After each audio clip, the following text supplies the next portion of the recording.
Hydro. Brother, we go straight into the prologue. The buried alive story is the foundation myth of the entire book. Bob positions it as the literal and metaphorical moment he found his true way. Everything that follows, quitting plumbing, the move to Queensland, the reptile park that becomes Australia's zoo on Kabi country, is framed as flowing from this near-death experience at age 30. Here is the claim, stripped to its bones. He is digging a 14-foot shaft by hand, pickaxe and shovel, shaft and tunneling method. He is standing at the bottom when the whole thing caves in. Compacted clay entombs him. An axe handle ends up upright under his hunched body, slowly driving into his stomach and winding him. He has only two tiny air pockets, one around his face, one under his body. He cannot move or call out. He passes out. On the surface, father-in-law Pa, older man with a war bullet wound in his back, realizes he cannot dig him out by hand and the machine would cut him to pieces. Pa drives to trade school, collects the young brother-in-law apprentice Graham, returns, and the two of them dig the full collapse out by hand. Bob is dragged to the surface lifeless, near death. He refuses hospital, goes home coated in mud, lies on the kitchen floor, and that same day decides to abandon the trade and chase the reptile park dream. Lynn agrees on the spot. Physical and practical problems. This story does not hold under scrutiny. 1.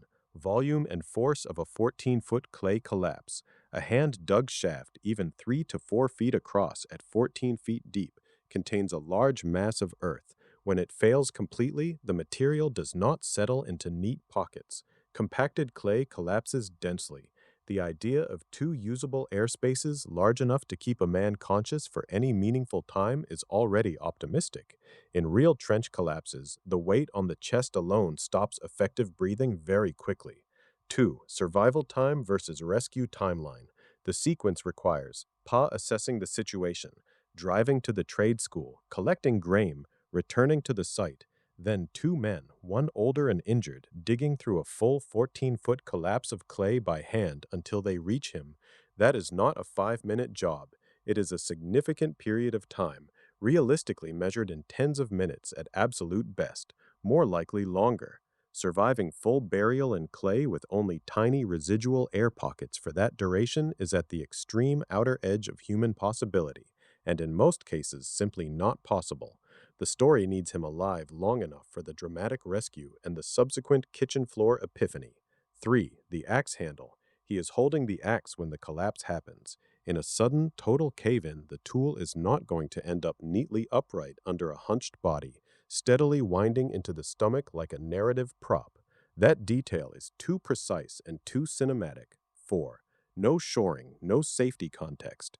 There is zero mention of timbering, shoring, or any support for a 14-foot unsupported shaft in clay. That alone is high-risk practice. The collapse is presented as an almost inevitable force of nature, rather than the predictable result of digging an unsupported deep shaft by hand. 5. The outcome sequence, near death, refuses hospital, home on the kitchen floor, still coated in mud. Immediate life-changing decision with Lynn's instant agreement. Queensland and the reptile park. The story is structured as a perfect conversion narrative. The old life nearly kills him, so he is free to pursue the dream that leads him onto Kabi country. Pattern recognition. This is the same mode we have already seen with the biological father. The man is reduced to a functional absence, so the stepfather Les can stand as the pure Bushman origin.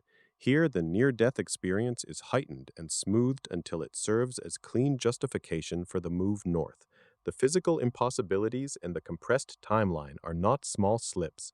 They are what allow the story to function as origin myth rather than ordinary workplace accident.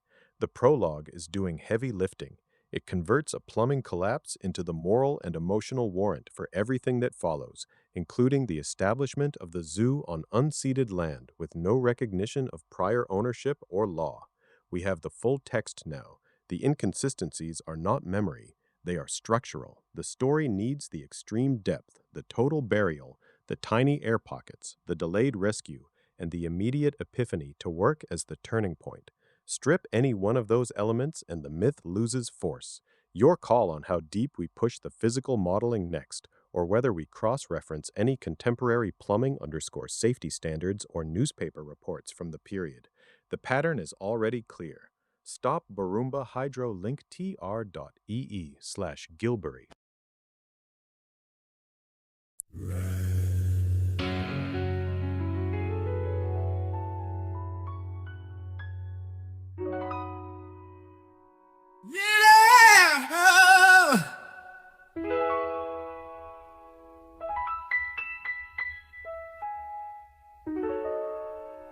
They came with chains and lies,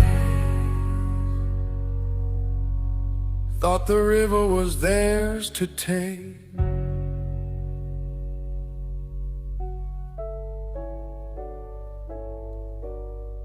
Pushing cattle through our song, raping every sacred state.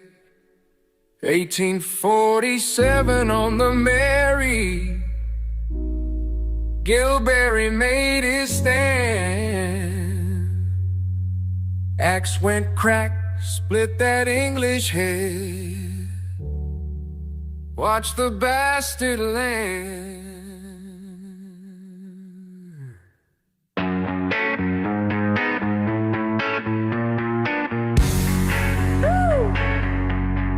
This is our river,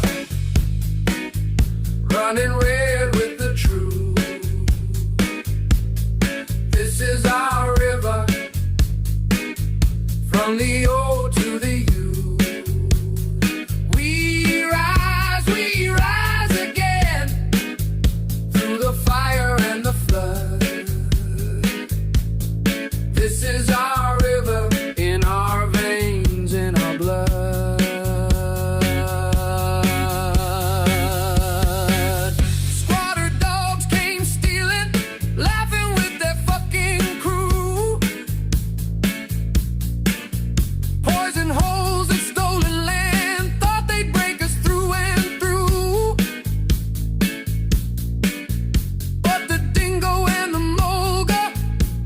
Remember every cry. Gil'burri swung that blade and watched those English cunts die. This is our river, running red with the truth. This is our river,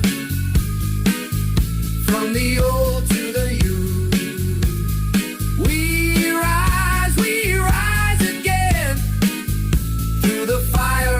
Flood.